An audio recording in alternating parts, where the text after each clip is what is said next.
Sanctus, Sanctus, Sanctus Dominus Deus Sabaoth. Salam jumpa kembali saudara-saudariku yang terkasih dalam Tuhan kita Yesus Kristus. Salam sejahtera untuk kita semua. Berkat Allah yang Maha Kuasa senantiasa menyertai kita. Marilah kita mendengarkan dan merenungkan bacaan-bacaan kitab suci hari Kamis, tanggal 16 Maret tahun 2023. Bacaan pertama dari kitab Yeremia bab 7 ayat 23 sampai 28. Hanya yang berikut inilah yang telah kuperintahkan kepada mereka. Dengarkanlah suaraku, maka aku akan menjadi Allahmu, dan kamu akan menjadi umatku.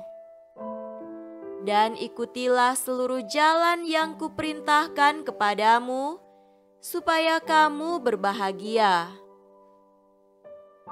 Tetapi mereka tidak mau mendengarkan dan tidak mau memberi perhatian, melainkan mereka mengikuti rancangan-rancangan dan kedegilan hatinya yang jahat, dan mereka memperlihatkan belakangnya dan bukan mukanya.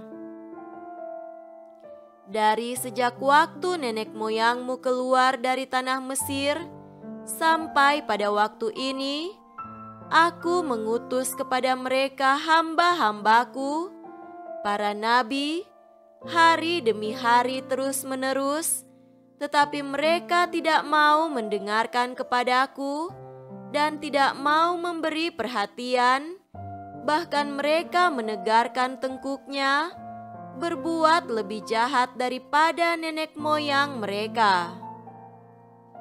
Sekalipun engkau mengatakan kepada mereka segala perkara ini, mereka tidak akan mendengarkan perkataanmu, dan sekalipun engkau berseru kepada mereka, mereka tidak akan menjawab engkau. Sebab itu, katakanlah kepada mereka, inilah bangsa yang tidak mau mendengarkan suara Tuhan Allah mereka dan yang tidak mau menerima penghajaran. Ketulusan mereka sudah lenyap, sudah hapus dari mulut mereka. Demikianlah sabda Tuhan. Syukur kepada Allah.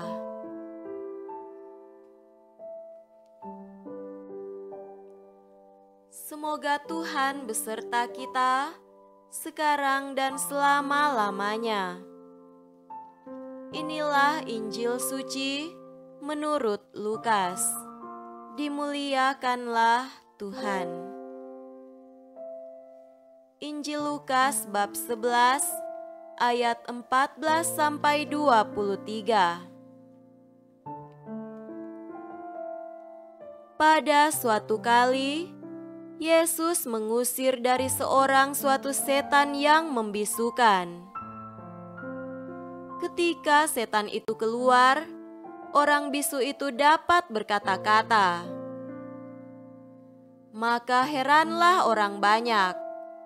Tetapi ada di antara mereka yang berkata, ia mengusir setan dengan kuasa Beelzebul, penghulu setan.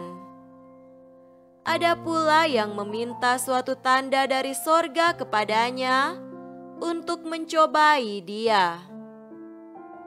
Tetapi Yesus mengetahui pikiran mereka, lalu berkata, setiap kerajaan yang terpecah-pecah pasti binasa, dan setiap rumah tangga yang terpecah-pecah pasti runtuh.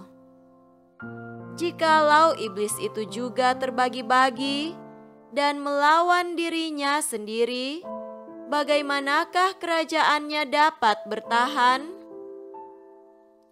Sebab kamu berkata bahwa aku mengusir setan dengan kuasa Beelzebul.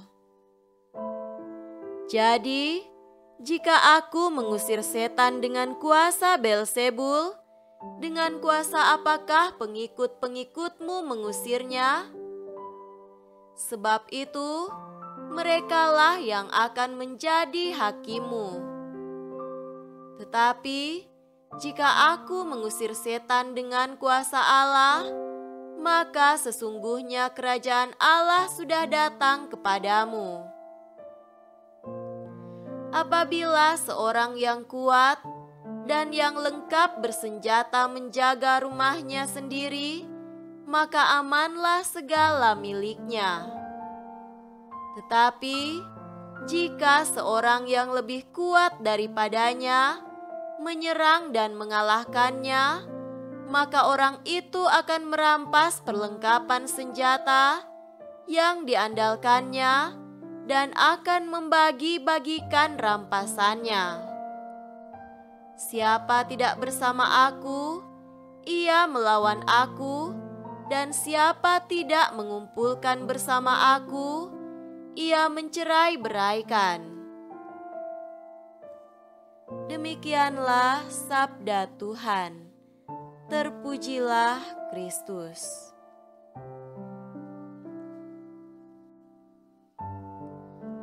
Saudara-saudariku yang terkasih dalam Tuhan kita Yesus Kristus, tema renungan kita pada hari ini adalah ada bersama Yesus.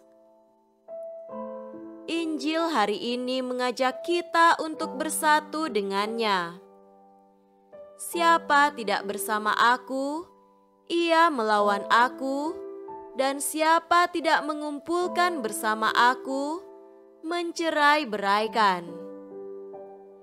Yesus mengundang kita untuk memiliki pemahaman yang sama dengannya, yaitu pemahaman bahwa orang lain perlu ditolong dan dibantu sebagaimana kita perlu ditolong oleh orang lain dan perlu dibantu oleh orang lain.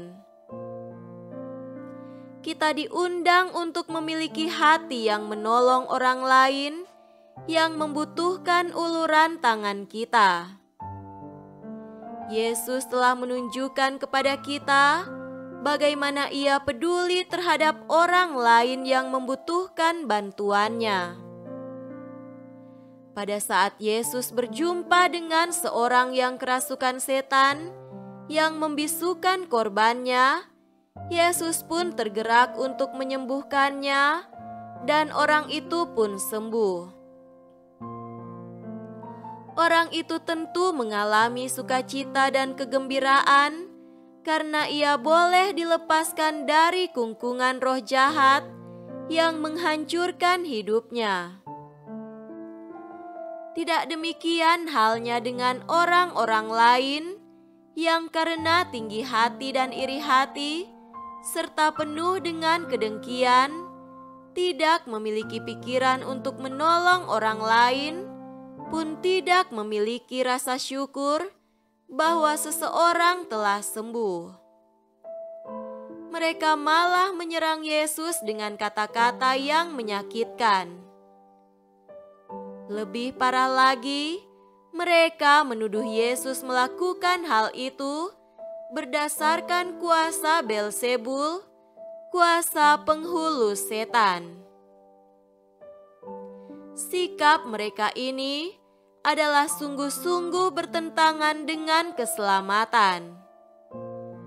Pikiran mereka bukan persatuan, melainkan perpecahan. Pikiran mereka bukanlah keselamatan, melainkan kehancuran. Jelaslah bahwa mereka tidak bersama dengan Yesus. Karena tidak bersama dengan Yesus, mereka menentang Yesus. perkataan dan tindakan mereka sungguh-sungguh menunjukkan bahwa mereka menentang kehadiran Yesus. Saudara-saudariku terkasih, kadang-kadang kita pun digoda untuk melakukan hal yang sama seperti orang-orang Yahudi itu. Kita kadang-kadang iri hati dan kurang bersyukur atas kelebihan, kebolehan, dan keberhasilan orang lain. Kita bahkan tergoda untuk menuduh yang tidak benar kepada mereka. Atas cara demikian, kita justru memperburuk diri kita sendiri dan membuat hati kita semakin jahat. Tidak bisakah kita bersyukur dan berusaha supaya maju seperti orang lain? Tidakkah kita juga bisa memiliki hati yang peduli dan menolong orang yang membutuhkan? Ketahuilah bahwa jika kita melakukannya, dengan demikian kita ada bersama dengan Yesus. Kita tidak mencerai-beraikan, tetapi mempersatukan. Semoga demikian. Amin.